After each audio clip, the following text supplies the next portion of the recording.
मुझे एक बात समझ में नहीं आ रही कि हम कैसा विकसित देश बनना चाहते हैं। एक तरफ तो हम कहते हैं सबका साथ सबका विकास, और क्राइम करने के लिए साथ आते हैं, और जब विकास की बात होती है तब एक दूसरे का पैर खींच के नीचे खींच लेते हैं।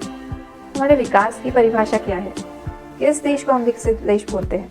जहाँ पर लोग निर्भय हों, और निर्भयता आती है कड़ी दंड व्यवस्था से, स्ट्रिक्ट जुडिशियरी सिस्टम, जो कि हमारे प्राइम मिनिस्टर जी ने, माननीय मोदी जी ने स्वतंत्रता दिवस के दिन बोली कि स्त्रियों की रक्षा के लिए, बच्चियों की, माताओं की रक्षा के लिए एक स्ट्रिक्ट जुडिशियरी सिस्टम होना बहुत ज़रूरी है। हम सब इस बात को जानते हैं। निर्भया के केस में क्या हुआ, 7 साल लग गए। कसाब को हमने 4 साल तक बैठ के खिलाया, किसका पैसा था? तो सब हमारा ही टैक्स का पैसा था। तो जिस भी देश में कड़ी व्यवस्था है दंड प्रणाली की, वहाँ पे क्राइम रेट कम है, क्योंकि वहाँ पे डर का माहौल बना हुआ है। फ्लॉगिंग होता है, डेथ पेनल्टीज है, स्ट्रोक मारते हैं, उससे क्रिमिनल्स के मन में डर है और अच्छे लोग स्वतंत्र हैं आगे बढ़ने के लिए। हमारे शास्त्र कभी भी ये बात नहीं कहते कि तुम शांति का सौदा करो दैत्यों के साथ, दरिंदों के साथ, नहीं। तो शास्त्र ने कहा शस्त्र उठाओ। भगवान श्री कृष्ण ने गीता में बोला शस्त्र उठाओ। क्लैब्यम मास्मा गमपाता नैतत्त्वयुपपद्यते क्षुद्रम हृदय दौर्बल्यम त्यक्त्वोत्तिष्ठ परन्तप।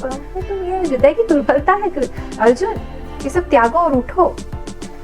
त्रेता के समय, भगवान राम जी के समय, सीता अपहरण के बाद लंका दहन हुई कि नहीं?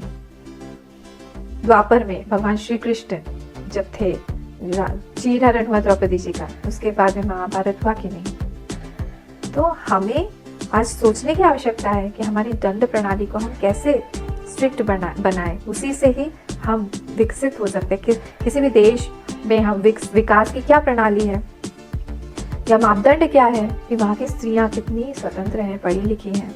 हम गार्गी और मैत्री के देश से हैं। हम रानी जयमती और कनकलता बरुआ के देश से हैं।